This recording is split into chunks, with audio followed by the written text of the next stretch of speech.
ठीक है, तो हम इंक्लूसिव स्टार्ट कर रहे हैं।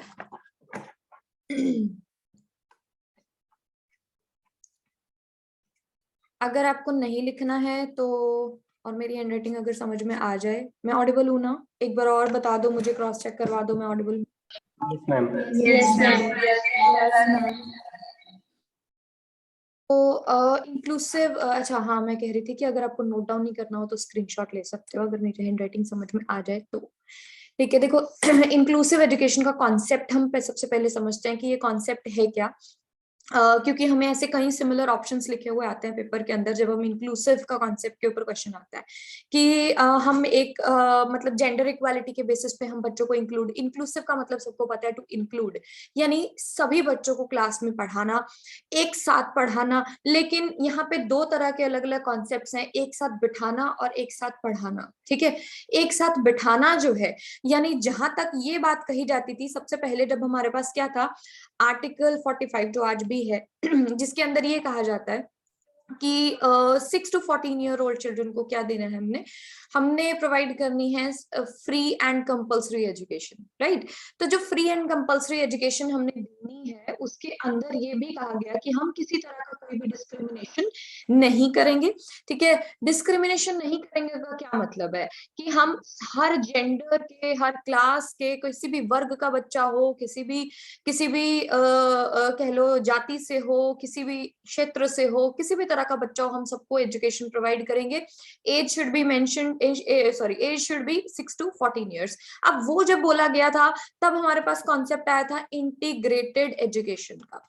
ठीक है, अगर आपको पेपर में साथ ही ऑप्शन में लिखा होता है, जहां पे आपको ये लिखा होता है कि इंक्लूसिव एजुकेशन हम उसे कहेंगे या हम उसे इंटीग्रेटेड एकीकृत शिक्षा हम उसे कहेंगे, तो एकीकृत का मतलब तो है कि भी मैं इकट्ठे सबको एक ही क्लास में बिठाऊंगी। लेकिन तब तक क्या फाइनल नहीं किया गया था, सिर्फ आर्टिकल में बोल दिया गया था, लेकिन स्कूल के इंफ्रास्ट्रक्चर से लेके उनके टीचिंग मेथोडोलॉजी को चेंज नहीं किया गया था सभी बच्चों के अकॉर्डिंग, राइट। अभी मैं आप लोगों को जैसे एक लेक्चर दे रही हूँ, उसमें मुझे नहीं लगता कि कोई डिसेबल बच्चा इन एनी केस हमारी क्लास के अंदर होता, तो शायद अगर हाँ सिर्फ उसको सुन के समझ में आना होता तो आ जाता, या सिर्फ देख के भी आता तो भी उसे हाफ ऑफ द क्लास समझ में आती, क्योंकि ज्यादातर चीजें मैं एक्सप्लेन कर रही हूँ, राइट। तो मुश्किल है, आप अपनी ऐसी टीचिंग मेथोडोलॉजी को ऐसा, हमें ऐसा करना पड़ता है, हमें विजुअल एड्स, ऑडियो एड्स, ये सब चीजें हमें मैनेज करनी पड़ती हैं ताकि हर तरह का बच्चा हमारी क्लास के अंदर पढ़ सके। तो वो कॉन्सेप्ट जब आया, वो कॉन्सेप्ट आया इंटीग्रेटेड के बाद, जिसे हमने इंक्लूसिव कहा। ये कॉन्सेप्ट आया हमारा आरटीई आर्टिकल 21A के बाद। आर्टिकल 21A में हमारा राइट टू एजुकेशन हो गया। अब जो चीज हमारे अनुच्छेद में, हमारे आर्टिकल्स में थी, वो हमारे के क्या हो गई, राइट बन गई। ठीक है, जब राइट बन गई तो राइट में भी यही कहा गया कि 6 to 14 ईयर ओल्ड चिल्ड्रन को हम क्या देंगे, फ्री एंड कंपल्सरी एजुकेशन देंगे without any discrimination on the basis of caste, colour, creed, sex और डिसेबिलिटी। ठीक है, किसी भी तरह का कोई भी भेदभाव कहते हैं हम नहीं करेंगे, और शिक्षा क्या हो गई, सबका अधिकार बन गई। उसके बाद अब जब अधिकार में आ गई तो आपको क्या चेंज करना पड़ा, स्कूल के इंफ्रास्ट्रक्चर से लेके हमें पूरा टीचर स्टाफ, रिसोर्स पर्सन रखे जा रहे हैं, काउंसलर्स रखे जा रहे हैं, साइकेट्रिस्ट रखे जा रहे हैं बच्चों के लिए। अब ये जो चीजें की जा रही है ना, वो क्यों की जा रही है, टू फुलफिल दिस कॉन्सेप्ट। ठीक है, इस कॉन्सेप्ट को पूरा करने के लिए, जैसे अगर आप एसएसए वगैरह की साइट पे जाते हो तो उन्होंने भी अपना टारगेट सेट किया कि हम सभी स्कूलों को डिसेबल फ्रेंडली कर देंगे। पहले उनका टारगेट था टिल 2020, अभी हो गया टिल 2030, कि हम सभी स्कूल्स को क्या कर देंगे, डिसेबल फ्रेंडली कर देंगे टिल 2030। ठीक, जिसमें रैम्प्स बनवाना, स्कूल्स में टॉयलेट्स बनवाना दूसरे बच्चों के लिए जो कि नहीं जा सकते हैं नॉर्मल टॉयलेट्स में। तो इस तरीके से इसको हम कहते हैं inclusive education, to include everyone and to teach everyone according to their methodology. ठीक है, जैसे वो बच्चा पढ़ सकता है, जैसे वो समझ सकता है, मैंने वैसे समझाना उनको। ऐसे नहीं कि जो जैसे सब पढ़ेंगे, मैं बस एक ही तरीके से पढ़ाना है, तो हर बच्चा नहीं समझ पाएगा। एंड इंक्लूसिव का मतलब है मैक्सिमम डाइवर्सिटी। समटाइम्स आपके पेपर में डाइवर्जन वर्ड, या सॉरी डाइवर्जन, डाइवर्सिटी वर्ड बहुत यूज करते हैं। कि भाई डाइवर्स क्लासरूम है हमारे पास। डाइवर्स क्लासरूम का भी तो यही मतलब है ना कि इतने अलग अलग वैरायटी है हमारे पास, और आपने हमेशा ऐसा आंसर ही टिक करना है जिसके अंदर हम वैरायटी को सेलिब्रेट करते हैं। ये ऑप्शन में आया था एक बार कि अगर आपकी क्लास में सबसे अलग अलग बच्चे हैं और सबसे ज्यादा तरह के बच्चे हैं, तो आप उस वैरायटी को क्या करेंगे, मतलब आप उसको डिस्करेज करेंगे या आप उसको मतलब ऐसे 3 ऑप्शंस ऐसे थे जिसमें आप उसे अच्छा कंसिडर नहीं कर रहे हो, बट आपको क्या कंसिडर करना है, you will celebrate diversity, which means आप इनवाइट करोगे और ज्यादा डाइवर्सिटी। एज अ टीचर आप ये चाहोगे कि जितनी वैरायटी होगी मुझे पढ़ाना उतना ही अच्छा लगेगा, तो ये भी चीज इंक्लूसिव में ही आती है, ठीक है। चाहे कैसा भी बच्चा हो मेरी क्लास में आएगा, मैं उसे पढ़ाऊंगी, ठीक। तो इसके अंदर हम कितने तरह के बच्चे लेते हैं, ठीक है, इसके अंदर हम 3 तरह के, ये मैं मेजॉरिटी टाइप्स लिख रही हूँ, ऐसा नहीं कि 3 तरह के लेते हैं, मींस कौन सी 3 कैटेगरीज हैं जिनके बच्चे हम लेते हैं, ठीक। अब ये मैंने एक स्केल की तरह ड्रॉ किया है, मिड में हम क्या लिखेंगे, मेन स्ट्रीम। पेपर में ये वर्ड यूज होता है, main stream for normal children, ठीक है, क्योंकि मुख्य तौर पर बच्चे क्या होते हैं, नॉर्मल ही होते हैं, एंड मेजॉरिटी ऑफ हमारे पास बच्चे कैसे हैं, नॉर्मल ही है। लेकिन डाइवर्सिटी यहाँ भी मिलती है। अब आप सब अगर नॉर्मल हो, ठीक है, लेकिन आप लोगों में भी डाइवर्सिटी है ना, कि आप लोगों के आईक्यूज अलग होंगे, आप लोगों के सब्जेक्ट्स अलग होंगे, आप लोगों के एरियाज अलग होंगे, इंटरेस्ट के एरियाज अलग होंगे, तो बहुत सारे वैरायटी ऑफ चीजों की वजह से आप लोग भी डिफरेंट हो, ठीक है। तो नॉर्मल क्लासरूम में भी आपको बिलो एवरेज बच्चा मिल जाएगा, एवरेज बच्चा मिल जाएगा, आपको इंटेलिजेंट बच्चा मिल जाएगा, तो इसमें भी आपको वैरायटी मिलेगी। ये नहीं सोचना कि नॉर्मल बच्चा तो एक जैसा होता है, एक जैसी मेथोडोलॉजी चल जाएगी, किसी किसी को मुझे 4 बार एक चीज एक्सप्लेन करनी पड़ सकती है, किसी किसी को एक बार में ही समझ में आ जाएगी, डिपेंड्स, ठीक है।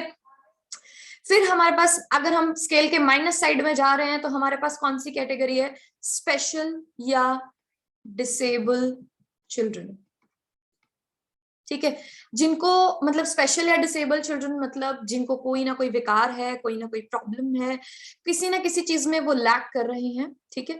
और प्लस की कैटेगरी में अगर हम जाते हैं तो हमारे पास क्या होती है, एक्सेप्शनल चिल्ड्रन, ठीक है। एक्सेप्शनल चिल्ड्रन कौन से होते हैं, अब एक्सेप्शनल जिनमें कुछ ना कुछ एक्स्ट्रा ऑर्डिनरी होता है, यानी वो इंटेलिजेंट से भी ऊपर होते हैं, कुछ एक ऐसे एरियाज उनके इतने वास्ट होते हैं जो बहुत ही रेयर होते हैं, इसीलिए हम उन्हें एक्सेप्शन बोलते हैं, कि बहुत, और ये बहुत कम पाए जाते हैं, मतलब बहुत ही कम मिलते हैं, जैसे गिफ्टेड वगैरह है ना, अब हम इसे डिटेल में करेंगे। तो अब आपको एक टोटल जो सिनेरियो दिख रहा है वो क्या है, कि जब हम स्पेशल, मेन स्ट्रीम और एक्सेप्शनल को एक ही क्लास में बिठाएंगे, इन तीनों कॉन्सेप्ट्स को जब आप एक क्लास में बिठाओगे, तीनों कैटेगरीज को, सॉरी, तो आप वो क्या है, आप किसको फुलफिल कर रहे हो, कौन से कॉन्सेप्ट को, इंक्लूसिव एजुकेशन को, ठीक है। इसका मतलब आपकी क्लास में क्या है, सभी इंक्लूडेड है। इतना समझ में आया, only the concepts and the categories. Yes ma'am, yes ma'am. Okay, now जितनी भी कैटेगरीज अब मैं करवा रही हूँ वो स्पेशल चिल्ड्रन या डिसेबल चिल्ड्रन के अंडर है, ठीक है। पहले हम इसकी कैटेगरीज करेंगे। नंबर 1 आता है इसके अंदर विजुअली इम्पेयर्ड, जिन्हें दिखाई नहीं देता है। Okay, can you tell me the difference between, पहले तो ये बता दो मुझे कि इम्पेयरमेंट, हम यहाँ पे 3 तरह के शब्द यूज करते हैं, इम्पेयरमेंट, डिसेबिलिटी, डिसऑर्डर। डिफरेंस क्या है तीनों में, कहीं हम इम्पेयरमेंट लगाते हैं, कहीं हम डिसेबिलिटी लगाते हैं, कहीं हम डिसऑर्डर लगाते हैं, क्या डिफरेंस है?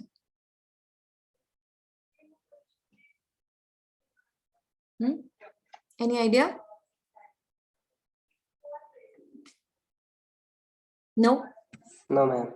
ओके, देखो, इम्पेयरमेंट का मतलब होता है जब हमारे पास लैक ऑफ दैट पार्ट है, यानी बॉडी का वो पार्ट काम ही नहीं करता, है ही नहीं, या तो ठीक है, मतलब है ही नहीं, तो वो चीज क्या है, चाहे कोई सेंस भी हो सकती है, जैसे अभी हमने क्या लिखा, विजुअली इम्पेयर्ड, यानी उसकी ये सेंस है ही नहीं, है ना, lack of that part of body, ठीक है, उसमें हम इम्पेयरमेंट यूज करते हैं। डिसेबिलिटी मतलब पार्ट है लेकिन बच्चा यूज नहीं कर पा रहा है, ठीक है, यानी उसकी अयोग्यता है, उस पार्ट की एबिलिटी नहीं है यूज होने की, ठीक है, जैसे कई बच्चों की लेग्स होती हैं लेकिन वो चल नहीं पाते हैं, ठीक है, लोकोमोटर डिसेबिलिटी हम उसको बोलते हैं।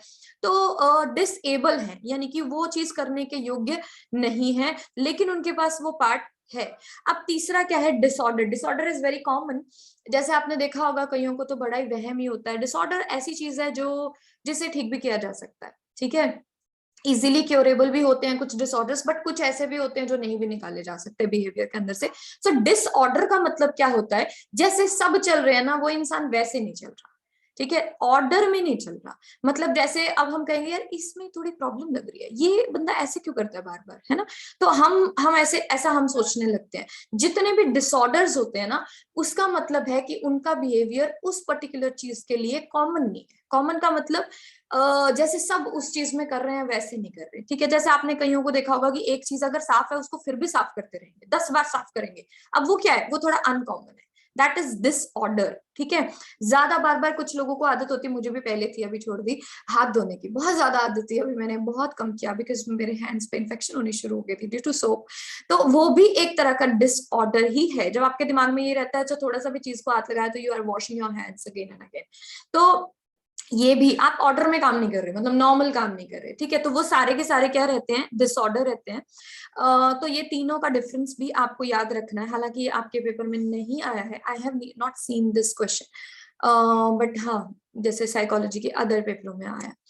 तो विजुअल इम्पेयर्ड की बात कर लेते हैं कि जिनकी ये सेंस ही नहीं है, इसके अंदर दो कैटेगरीज आती हैं, ठीक, कौन कौन सी, एक आती है कंप्लीटली ब्लाइंड, दूसरी होती है पार्शियली ब्लाइंड।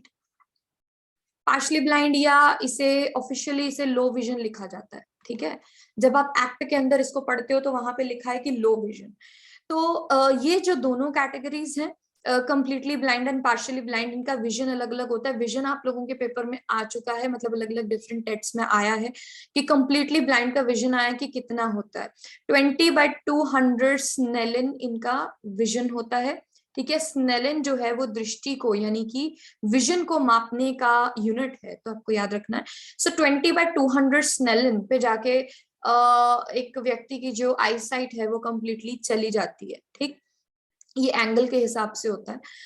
देन जो पार्शली हैं उनको 20/70 से लेके 20/200 स्नेलिन के बीच में इनकी दृष्टि होती है, ठीक है। इनको आपने ये ध्यान में रखना है कि इनको ब्लर दिखाई देता है, ब्लर दिखाई देता है, प्लस इनको मतलब आप कह सकते हो कि जैसे लाइट ऑन या ऑफ हो रही है, बस इतना ही पता लग रहा है, मतलब ये नहीं कि कंप्लीटली ब्लैकआउट नहीं है ये लोग, लेकिन फिर भी बहुत ज्यादा दिक्कत है कि वो देख नहीं पाते हैं या बहुत ही धुंधला दिखाई दे रहा है, इतना धुंधला कि इजीली रीडेबल नहीं है चीजें या इजीली विजन में नहीं है चीजें, ठीक है, इतना ज्यादा होता है। तो 20/70 से लेके 20/200 तक की जो विजिबिलिटी है वो लो विजन के अंदर काउंट होती है, ठीक। अब इनकी एक जैसे केवीएस का क्वेश्चन था although, but you should know कि इनकी अदर चीज कौन सी, सॉरी इनकी अदर कौन सी सेंस सबसे स्ट्रॉन्गेस्ट होती है, कौन सी होती है, जिन्हें दिखाई नहीं देता, विजुअली इंपेयर्ड जो बच्चे होते हैं उनकी कौन सी सेंस सबसे स्ट्रॉन्गेस्ट होती है, अदर सेंस, बताया था शायद मैंने। साउंड की और टच की शायद। टच की, ठीक है।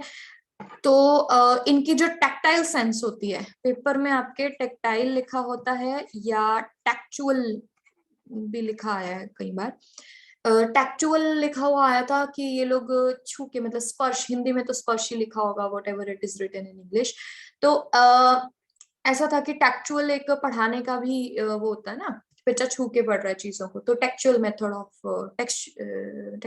Of teaching learning, sorry learning style भी होता है टेक्चुअल ना, कि छू के पढ़ना किसी चीज को। अब ये लोग छू के समझते हैं, जैसे ब्रेल को ये छू के समझते हैं, तो इस तरीके से इनकी जो टैक्टाइल सेंस है वो सबसे स्ट्रॉन्गेस्ट होती है other than all the senses.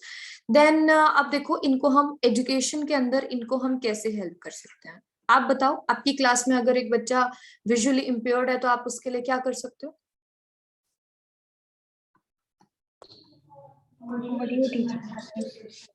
हाँ, ब्रेल स्क्रिप्ट यूज कर सकते हो, ब्रेल से पढ़ा सकते हो, और ऑडियो एड्स का यूज कर सकते हो, राइट? मतलब सुन के पढ़ सकता है बच्चा। प्लस और क्या कर सकते हो, ये तो दोनों कैटेगरीज के लिए जाएंगे, ये दो ऑप्शंस दोनों कैटेगरीज के लिए जाएंगे, राइट?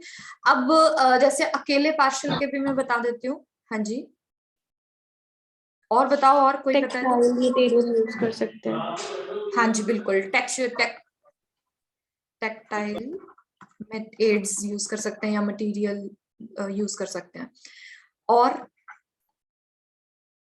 ये भी तीनों के लिए जाएगा, सॉरी दोनों के लिए जाएगा। एक आता है आपको मैग्नीफाइंग ग्लास।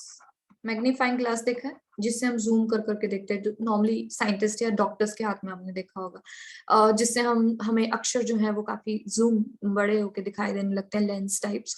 तो उसे हम मैग्नीफाइंग, लेकिन ये मैग्नीफाइंग ग्लास कौन सी कैटेगरी के लिए जाएगा? सिर्फ लो विजन के लिए जाएगा, लो विजन के लिए, है ना? मतलब जिनको ब्लर दिखाई दे रहा है उनको। एक और जो पेपर में भी आया था, जिसमें आप कहेंगे कि बोल्ड लेटर बुक्स, ये भी किस कैटेगरी के लिए जाएगा? लो विजन के लिए जाएगा। बड़े बड़े अक्षरों में उनको दिखाई देगा, ताकि उनको जो चीजें ब्लर दिख रही हैं वो उनको क्लियर दिखाई दे। तो छोटे अक्षर नहीं होते हैं उसमें, अगर उनका थोड़ा भी विजन काम कर रहा है तो उन्हें इजिली दिखाई दे जाए, ठीक है? तो बोल्ड लेटर बुक्स हम उनके लिए यूज कर सकते हैं। प्लस हम ब्लैक बोर्ड्स पे भी, व्हाइट बोर्ड पे या ब्लैक बोर्ड पे जब हम लिख रहे हैं तो भी हम बहुत ही बड़ा करके लिख सकते हैं। प्लस हम उन सबको, अच्छा एक ऑप्शन जो कि आता है front seat. Front seat you will be providing to every category. Every category, अब ऐसा नहीं है कि मैं हर किसी को आगे बिठा सकती हूँ, बट जब ऑप्शन के अंदर वो फ्रंट सीट पूछ रहा है तो उसे आपने लाइटली नहीं लेना है। It is very important to provide front seat to these children, okay? Otherwise उनके लिए मुश्किल, एक तो उनके पहले ही दिखाई नहीं दे रहा, ऊपर से आप पीछे बिठा दोगे तो और ज्यादा दिक्कत आ जाएगी, ठीक है? तो फ्रंट सीट भी उतना ही इंपॉर्टेंट है, क्योंकि कई बार वो लोग ऑप्शन दे देते हैं और पूछते हैं इनमें से कौन से दो हैं, या इनमें से कौन सा एक है, या इनमें से, मतलब इस तरीके के जब चीजें आती हैं तो आपको फ्रंट सीट का ऑप्शन भी वहां पे मिलेगा, ठीक है? इतना समझ में आया? अबाउट विजुअली इम्पेयर्ड समझ में आया? Yes ma'am. Yes ma'am. Okay, इसका स्क्रीनशॉट लेना तो ले सकते हो, मैं रब करूंगी।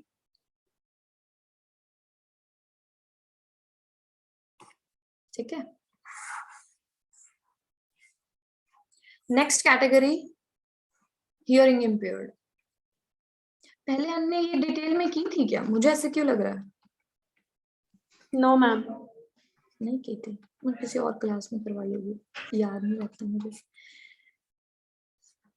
मुझे भी कहीं डिसऑर्डर्स है। ठीक है, अच्छा हियरिंग इम्पेयर्ड, अब इसके आगे भी हमने इम्पेयर्ड वर्ड लगाया है ना। अच्छा, हियरिंग इम्पेयर्ड मीन्स इनकी कौन सी सेंस नहीं है? श्रव्य, यानी कि ये लोग इनको सुनाई नहीं देता है, ठीक है? मैं सर को ना, मैं एक डॉक्यूमेंट सेंड करूंगी, अगर आपको स्क्रीनशॉट में भी समझ में ना आए ना, तो मैंने एक डॉक्यूमेंट के अंदर ये सब बनाया हुआ है, वहां से आप इसको रीड कर सकते हो इजीली, ठीक है? उस डॉक्यूमेंट के अंदर मैंने आपको एक टेबल दिया हुआ है, ठीक है? उस टेबल के अंदर हियरिंग का पूरा चार्ट है। हियरिंग का मतलब ओनली, क्योंकि हमें सिर्फ वो पूछता है कि भाई डेफ कितने पे होता है। डेफ होता है, कंप्लीटली डेफ एक इंसान होता है 90 डेसिबल के ऊपर, ठीक है? 90 डेसिबल के ऊपर। उसने कभी हमसे और कुछ पूछा नहीं, वैसे तो ये भी शायद पूछा नहीं है।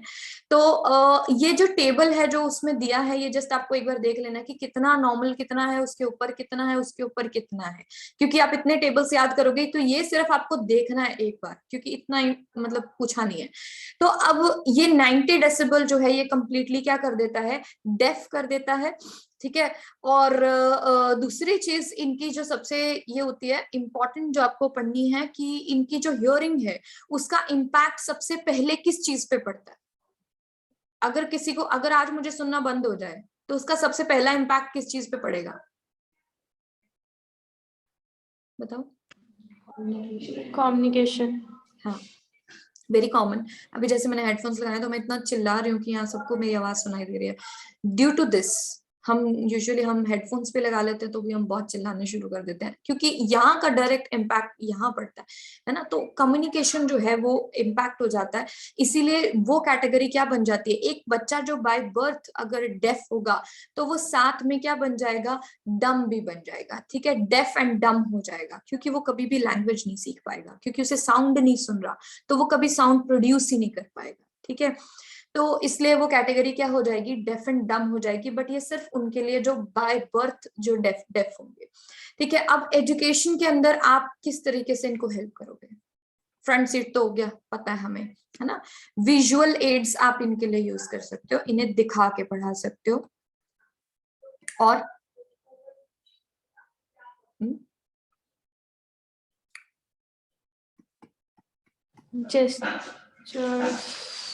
Gestures, sign language, hearing machine लगा सकते हो, साइन लैंग्वेज, वेरी गुड। एक और मेथड होता है हमारे पास जिसे हम क्या कहते हैं, ड्रॉल मेथड। ड्रॉल मेथड होता है लिप रीडिंग, ठीक है, लिप रीडिंग कहते हैं हम इसको। ये एक टेक्निक होती है, ये सिखा दी जाती है, इतनी धीरे बोलना अपना लिप्स को, इतनी धीरे, मतलब आराम से, ड्रॉल मेथड उसे कहते हैं, ताकि सामने वाला देख के ही जज कर ले कि आप क्या बोल रहे हो, ठीक है। तो जैसे हम गेम्स पे खेलते हैं ना वो कि हेडफोन लगा के सामने वाला बोल रहा है, हमें जज करना होता है, म्यूजिक, लाउड म्यूजिक लगा के, दैट सॉर्ट ऑफ, कि इतना धीरे बोलना कि सामने वाले को पता चले आप एग्जैक्टली बोल क्या रहे हो, उसे हम ड्रॉल मेथड कहते हैं। तो ये भी एक साइन लैंग्वेज की तरह ही सीखा जा सकता है और इसे हम अप्लाई कर सकते हैं, ठीक है। बस ये आपका हियरिंग इम्पेयर्ड चाइल्ड है, ठीक है। मैक्सिमम तो हम इसके लिए क्लास के अंदर विजुअल एड्स ही यूज करते हैं या साइन लैंग्वेजेस यूज करते हैं। और हियरिंग मशीन मैंने लिखा है, लेकिन हियरिंग मशीन हर बच्चे को नहीं लगती है, depends on the medical condition of that child कि लगेगी या नहीं लगेगी, ठीक है। अगर हर किसी को लग गई तो हमें जरूरत ही क्या पड़ेगी। लर्निंग डिसेबिलिटी, ठीक है, next category learning disability. Learning disability देखो क्या होती है कि सिर्फ कुछ पढ़ने में, कुछ सीखने में, ओनली एजुकेशन में, जब मैं पढ़ रही हूँ, लिख रही हूँ, उसके अंदर कोई ना कोई डिसेबिलिटी, ठीक है, उसके अंदर बच्चे को डिसेबिलिटी होती है, ये कुछ न्यूरोसेंसिकल डिसेबिलिटी होती है। अच्छा, क्या ये बच्चा मेंटली फिट होता है, इसका आईक्यू कितना होगा? नॉर्मल बच्चे जितना ही होगा मैम।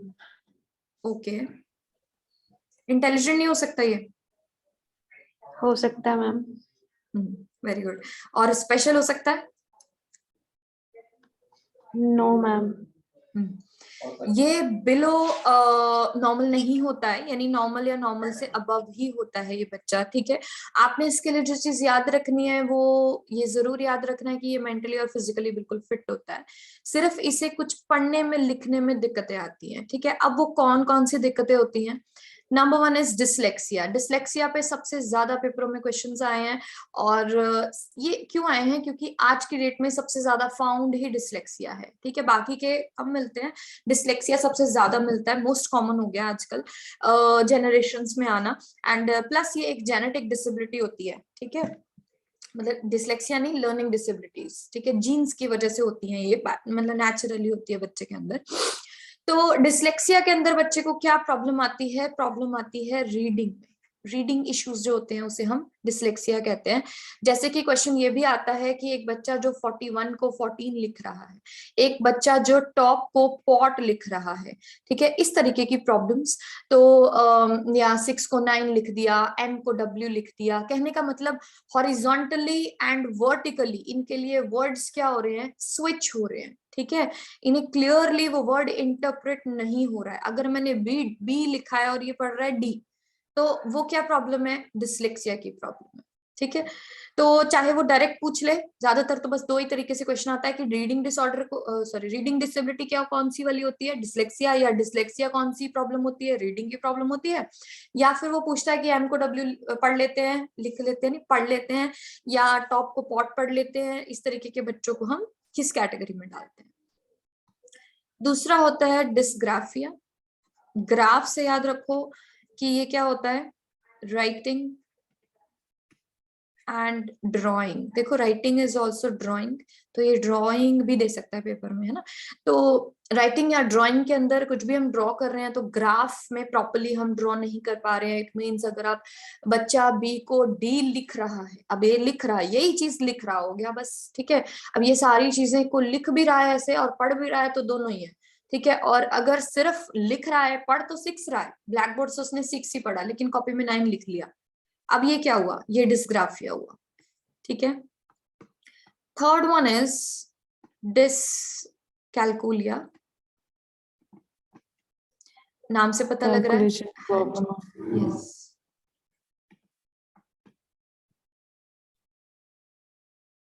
ठीक है, कैलकुलेशन की प्रॉब्लम। डिस्प्रेक्सिया, प्रेक्सिया क्या होता है,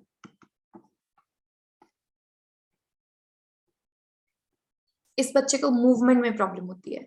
फाइन मोटर स्किल्स, जैसे अभी मैंने पेन पकड़ा है, ये डिले करता है फाइन मोटर स्किल्स को ना थोड़ा। इसकी ग्रॉस मोटर स्किल्स बहुत अच्छी होती हैं बट फाइन मोटर स्किल्स में से प्रॉब्लम आती है, ठीक है, इसलिए इसकी मूवमेंट में थोड़ी सी दिक्कत होती है, वो डिस्प्रेक्सिया होता है।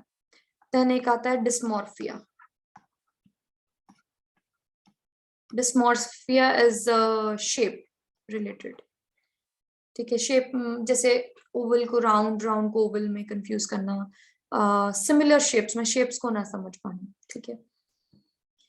ओके, वन ऑफ अनदर जो बहुत ही इंपॉर्टेंट है, डिस्फेजिया। डिस्फेजिया को कई एग्जाम्स के अंदर, मैं लिंक दूसरा भेज दूंगी 5 मिनट में, फेजिया भी बोलते हैं, ठीक है। ये आपको, ये वाला जो पर्टिकुलरली है ना, ये 3 तो आपको वैसे तो आ जाते हैं, हिंदी और इंग्लिश में भी आ जाते हैं लैंग्वेजेस के अंदर, बट ये वाला पर्टिकुलरली लैंग्वेज के अंदर आ सकता है, आता भी है, बहुत बार आता है। अफेजिया या डिस्फेजिया हिंदी में भी पूछ लेता है या इंग्लिश में भी पूछ लेता है, क्योंकि ये लैंग्वेज रिलेटेड डिसऑर्डर है, सॉरी डिसेबिलिटी है। लैंग्वेज ऐसे लिखना, लैंग्वेज कॉम्प्रिहेंशन प्रॉब्लम, ठीक है। लैंग्वेज को कॉम्प्रिहेंड नहीं कर पाता बच्चा, यानी समझ नहीं पाता, मतलब आती है, पढ़ रहा है but not able to interpret that language, मतलब पर्टिकुलरली कुछ कुछ तो चीजें उसको बिल्कुल ही नहीं समझ में आ रही, तो वो अफेजिया या डिस्फेजिया उसे बोला जाता है। तो इसको वो लैंग्वेज में भी पूछ सकता है, ठीक है। इतनी क्लियर है ये डिसेबिलिटीज? Yes ma'am. ओके। एक अगर कहीं कभी भी एमनीजिया लिख दिया जाए, एमनीजिया, एमनीजिया क्या होता है, शॉर्ट मेमोरी, गजनी वाला, गजनी टाइप्स है ना, मूवी में था ना। तो एमनीजिया जस्ट साइड में कहीं लिख लेना, एमनीजिया शॉर्ट मेमोरी, ठीक। कई बच्चों को ये इश्यूज भी होते हैं शॉर्ट मेमोरी के। ओके, फोर्थ वन हम करते हैं इंटेलेक्चुअल डिसेबिलिटी। पहले इसे क्या कहा जाता था, earlier it was known as mental retardation, ठीक है। पहले इसे हम मेंटल रिटार्डेशन के नाम से जानते थे, बट जब से पीडब्ल्यूडी एक्ट आया है 16 वाला भी नहीं, अभी रिसेंट इन्होंने इसको चेंज किया, उसके अंदर भी जब मॉडिफिकेशन हुई है तब उन्होंने इसे चेंज करके इस टर्म को क्या कर दिया है, इंटेलेक्चुअल डिसेबिलिटी कर दिया है, ठीक है। Retardation word was something which is not regarded as good, so इस वजह से उन्होंने इंटेलेक्चुअल डिसेबिलिटीज को कर दिया, यानी कि आप कह सकते हैं कि मानसिक तौर पे जो बच्चे अयोग्य हैं, ठीक है। अब इसका एक चार्ट बनेगा, वो चार्ट आपने रट लेना है, रट लेना मतलब क्योंकि उसमें से डायरेक्ट क्वेश्चंस होते हैं कि इतने से इतने वाला कितना आईक्यू है, तो एक साइड में आईक्यूज लिखूंगी और एक साइड कैटेगरीज लिखूंगी, तो कितना आईक्यू है और कौन सी कैटेगरी में फॉल कर रहा है, ठीक है। तो ये आपको याद रखना है, 0 to 25 लिख देती हूँ पहले, 25 50 to 70 70 to 90 90 to 110 120 140 above, ठीक है। अब 140 above is gifted, genius, intelligent, average, borderline, mild, moderate,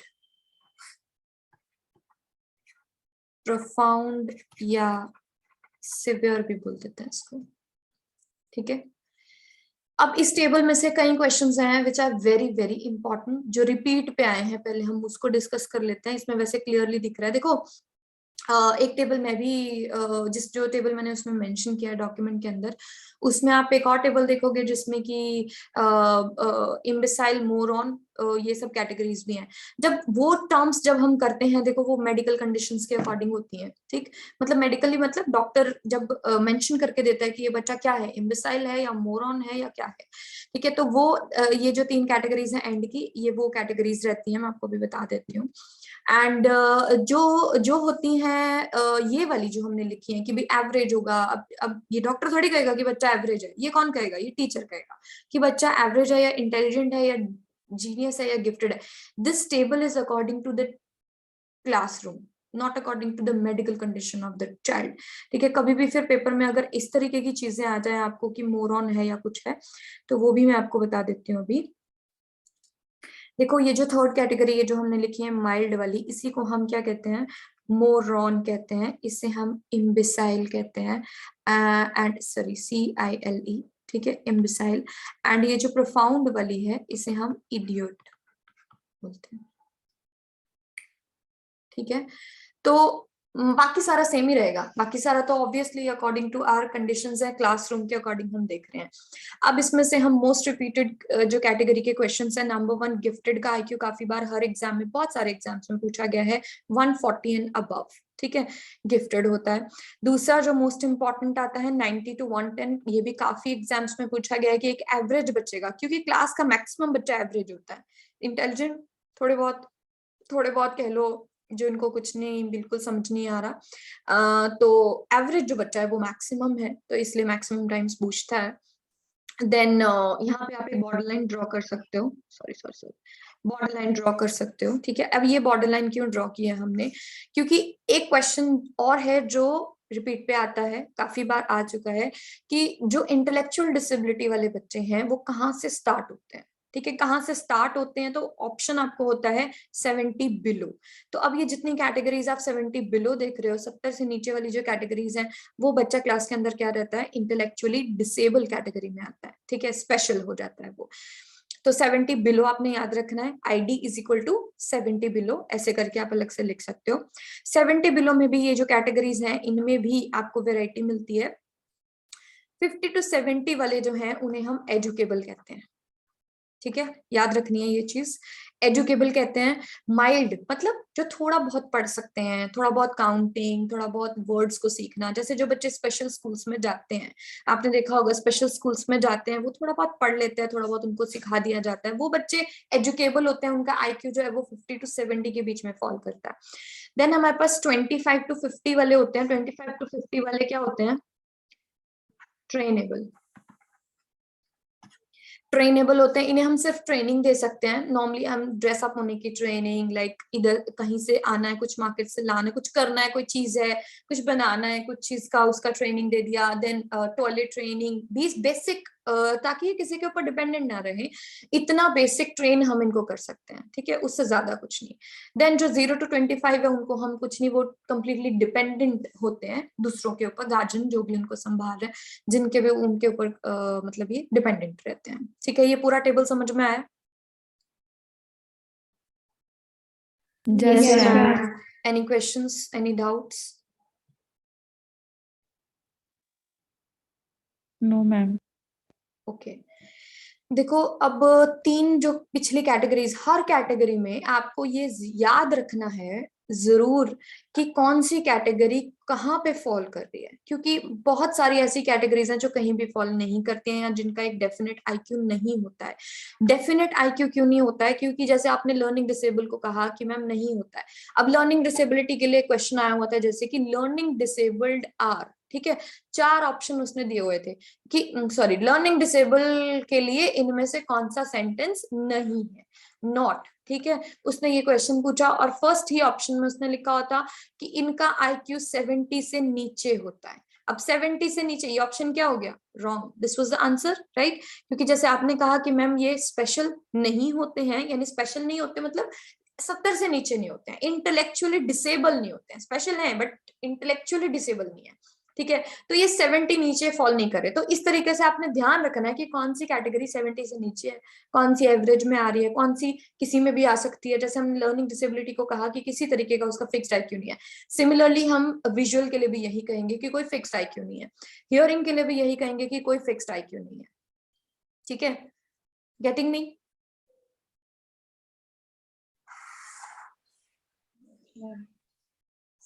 okay, next category हम करेंगे, हो रही ना, ऑटिज्म स्पेक्ट्रम डिसऑर्डर। ऑटिस्टिक बच्चे क्या होते हैं? ऑटिस्टिक बच्चे, एनी आइडिया कुछ? जिसे इंट्रैक्शन में प्रॉब्लम है। Very good. इनको क्या होता है, फर्स्ट ही पॉइंट हम लिख देते हैं, लैक ऑफ सोशल इंटरैक्शन, ठीक है। ये पेपर में ज्यादातर यही पूछा जाता है, मतलब जब भी इसका ऑटिज्म का क्वेश्चन आता है तो मोस्टली इंटरैक्शन बेस्ड होता है, या फिर दूसरी चीज वो लिख देते हैं कि लैक ऑफ कम्युनिकेशन, मतलब ये बच्चा बिल्कुल भी ना तो बोलना पसंद, मतलब इनको होता है